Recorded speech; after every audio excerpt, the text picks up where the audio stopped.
This is a guided missile on a sled attached to rockets. This is a rocket sled. We're going to talk about these devices on Celebrating Aviation with Mike Mashat. This is the third and final episode of our series on escape systems. And part one was ejection seats, where we talked about the early seats right after World War II and up to the advanced seats of today. Part two discussed capsules and escape pods from concept to operational usage. I'll be posting links of these two episodes for you in the title block below. Part three is rocket sleds, an interesting story. Sleds were used to test escape systems, parts of airplanes, all sorts of aeronautical equipment, and really led to pilot safety, saved thousands of lives over many, many years, and was critical in the evolution of high-performance jet aircraft. Well, let's go back to the beginning. Our story starts in 1946, the year after World War II. What you see here is the JB-2. JB stood for jet bomb. The Loon was basically a re-engineered German V-1. And this launch track was one of two at Eglin Field in Florida. But this was the beginning of rocket sled technology. As you can see here, the sled is a tube below the missile. And there were 5 JATO bottles, rocket assist motors that were attached to the sled, and they propelled them up the track. That same year, a 2,000-foot long track was built at Muroc Test Center, which is now Edwards Air Force Base, California. And this was up by North Base at the north end of Rogers Dry Lake. This was used to launch the JB-1 and JB-2 also. In 1948, a 10,000-foot long high-speed track was built at the south end of the lake, and these sleds could reach Mach 1.5. In 1960, that track was doubled in length, and now they were approaching speeds of Mach 3 on land. Here's the high-speed track at Edwards. We're looking to the east. You can see Rogers Dry Lake there at the top of the photo. And the sleds came from the far end toward us as you're looking at it, and you see the water break there in the last 2,000 feet of the track, and we'll explain how that works in a moment. It's the bomb. These sleds were used to test any number of devices. In this case, they're looking at weapons that would be launched from supersonic airplanes. So to test the characteristics, they put them on the sleds first. Parts of airplanes were tested. You may recognize this tail as being from a Grumman Jaguar, the XF-10F, variable geometry airplane that ultimately led to the F-14. Here's another tail you may recognize, the Lockheed F-104 Starfighter. And the nose of the F-104 was tested as well. There was a concept for escape systems of Mach 2 airplanes in this era, the early 1950s, where the nose of the airplane would separate, protecting the pilot, and then the entire nose section would be lowered by parachute to the ground. And believe it or not, this was the original design for the F-104. The forward fuselage would separate, and you see there are 3 stabilizing fins. In the close-up, you can see red pieces of fabric that were used to study the airflow over those fins and the drag properties. But this was not used, and so we began the downward ejection seat studies on the 104, and later the upward firing seats in the 104s that went into operation in the 1960s. Static firing of ejection seats was the mode for 0-0 technology. 0-0 stood for 0 altitude and 0 speed. Theoretically, whether it was a Navy airplane on the deck of a carrier or an airplane on the ground on fire, a pilot could eject out of the airplane and still survive. So the static tests were done from the ground with non-motion, obviously. And this was good for basic data for 0-0, but the best thing you could do was put the seat in a forward fuselage assembly that you see here and fire it down the track and eject the seat out of this device. This is an F-102. And a few years later, you had the big brother, the Mach 2 F-106. The 106 had a unique seat. It was called the Convair B seat. The idea was that the seat would elevate out of the cockpit and expose the bottom of the seat to the airflow rather than the pilot's body. And then you see the telescoping booms that would extend out, and these were stabilizing devices. Here is a rocket run on the high-speed track at Edwards as the seat leaves the sled and fires into the air. In concept, it was a pretty sound idea. In operation, it did not work as well as they had hoped, and standard seats were fitted to the 106. Another surprise, the F-107, this kind of legendary talk about the pilot ejecting into the air intake above the fuselage and all that, but they tested this device on sleds, and the 107 seat ejected well above the airplane intake and, of course, the tail. So that was never really a concern. You may recognize this device. This is the B-58 capsule built by Stanley, tested originally on sleds, just as the aerodynamics of the capsule to get that data first. And then here's the B-58 Hustler that you see for those capsules. And then extensive sled testing in all three pilot positions on the escape capsules leaving the airplane and getting the airflow and aerodynamics. And eventually from the airplane on the ground and from the actual airplane in the air, including human subjects, all these tests were successful. Here's an airplane you wouldn't expect to have an ejection seat in. This thing flies in space. The peak altitude of the X-15 was 354,000 feet, and the max speed was Mach 6.7. And yet North American chose the simplicity of a seat with a pressure suit to save the pilot in high-speed bailouts. The first two pilots assigned to the airplane, Air Force Captain Ivan Kinchlow on the left, NASA pilot Neil Armstrong on the right. And what they're looking at on the track there at Edwards is the bottom of the sled that carried the pilot figure in the seat to test airflow and air blast properties for the suit and the helmet. Here's the business end of the sled. Each bottle that you see there is 11,000 pounds of thrust, solid fuel. And what you're looking at for the 11 bottles in this sled is 121,000 pounds of thrust total. Now, how do these sleds become supersonic? The sled weight is between 1,500 and 2,500 pounds. So that's a pretty dramatic thrust to weight ratio. And the rockets are fired in series. So you'll see the bottom row only, or the bottom two rows, and then they'll add the third row. And so there's a step sequence to the acceleration of the sleds. So here we see the pilot figure wind blast sled with the bottom two rows of rocket engines firing at the beginning of the run. You can see the umbilical just separating there on the right. And then when those tests were completed, they put the seat in the cockpit of the airplane on a sled, obviously. And here's the beginning of the test with all three rows of rocket motors firing. And there's the seat coming out with big stabilizing booms and fins. That turns into actually its own little airplane with the pilot protected by his pressure suit. And here's the moment of seat man separation, as it's called. But you notice that it's very close to the ground. And on these high-speed tracks, the bailouts could be seen and the seats could be made to eject successfully, but they never really got a full hanging parachute from these ground tests. So the answer was to put a rocket sled track on top of a Mesa. And this was called the SMART track, Supersonic Military Air Research Track. It was 12,000 feet long, and it was on top of a perfectly flat tabletop mesa near St. George, Utah. It was called Hurricane Mesa. The idea being that the sled would reach the end of the cliff, basically, and as it hit the water break, the seat would eject, and then the pilot would actually free fall out, parachute would deploy, and he would get a 1,500-foot drop to the desert floor. The first airplane to be tested at Hurricane Mesa was the Republic F-105.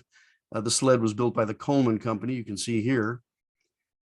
And that was a rocket seat that became the first production ejection seat to go from initiation to full parachute canopy in under 3 seconds.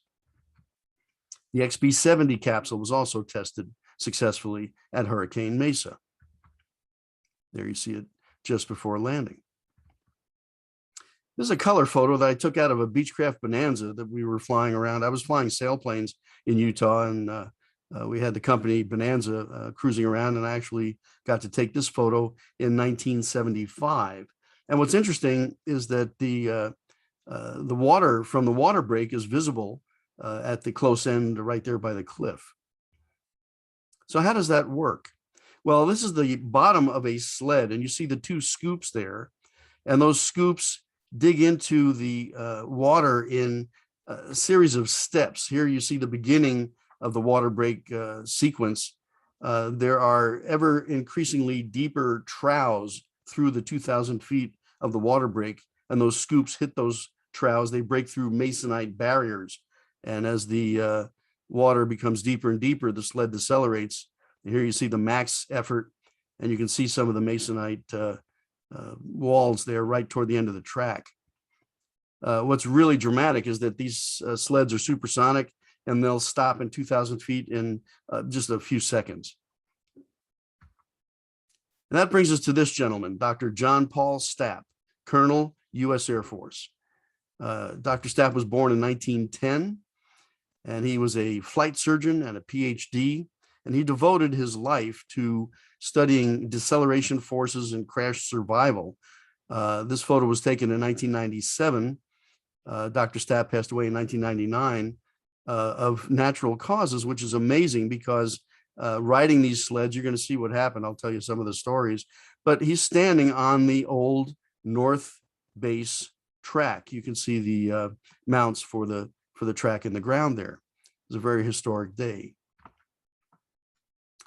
So here's the track, and he rode a sled that you'll see here in a moment many times, and was injured a number of times, broken bones and all sorts of bruises.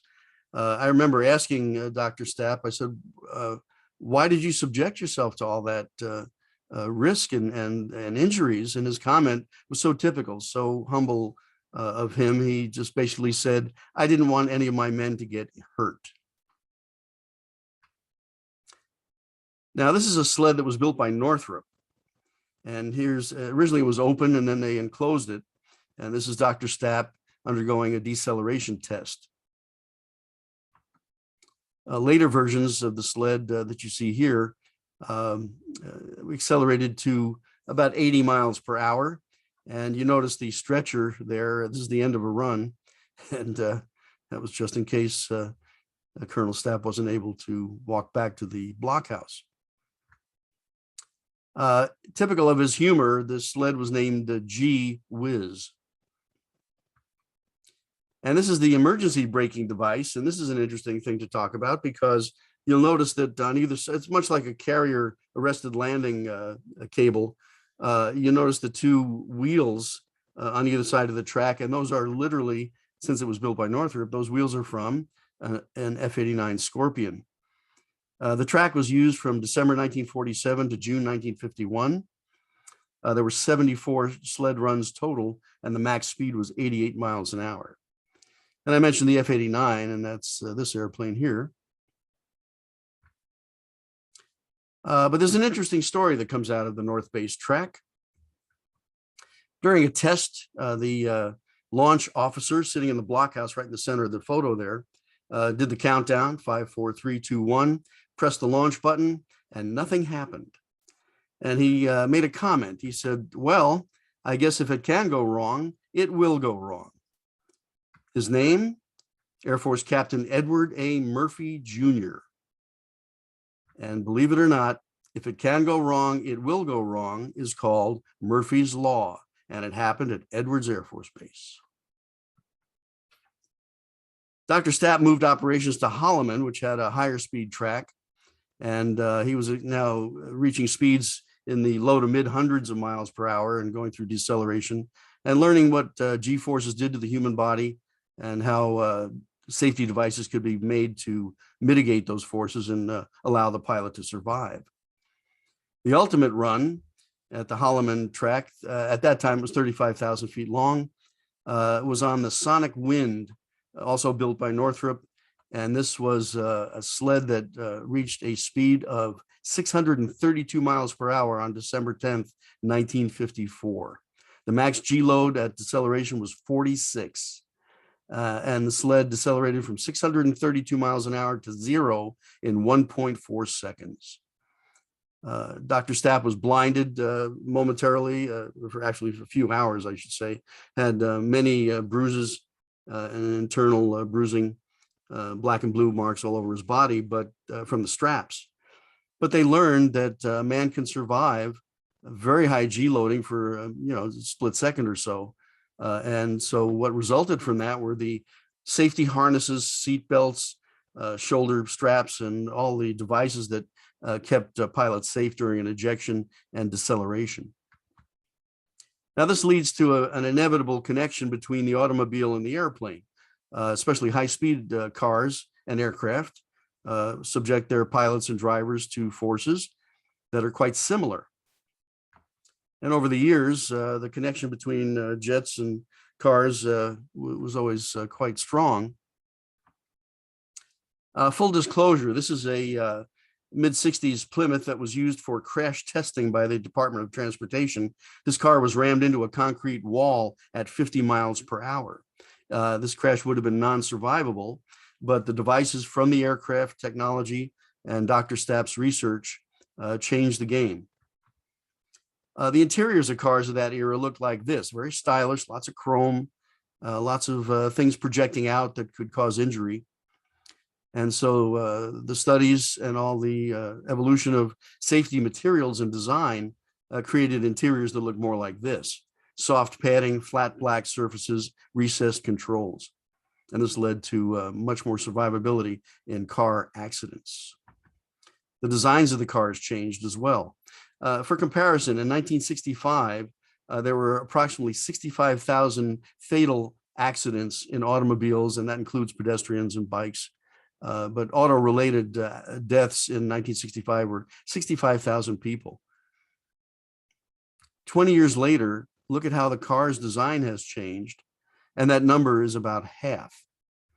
So many lives were saved, and this is all, again, the result of Dr. Stapp's work and aerospace industry adapting their construction methods to the automobile. Take a look at this ejection seat, a head restraint, leg and arm restraints, a 5-way safety harness with a quick release device. And guess what? That's how it translated into a child's car seat. It's the same basic design. Now, this is interesting. When you look at crash survivability and ejection survivability in aircraft, in the late 1940s and into the early 1950s, the percentage of successful ejections from airplanes that were flying in excess of 500 miles per hour, meaning no injury to the pilot, was 20%. By the mid 1950s, that number had come up. Successful ejections were now in the 60 to 70% range, meaning ejections within the performance envelope and pilot survival without any injury. Today, it's in the 85 to 90% range. Seats have come far. And again, this is all a result of being tested on rocket sleds. This photo was taken at Holloman. This is an F-16 sled at Holloman doing a high-speed test. But the current track is now 50,000 feet. It is hypersonic, and the max speeds, and I should mention not of this sled, but the max speed of the hypersonic sleds is now Mach 8.6 or 6,500 miles per hour on the ground. Well, there you have it, a look at rocket sleds and how they contributed to pilot safety and survival. Thank you for celebrating aviation with Mike Mashat.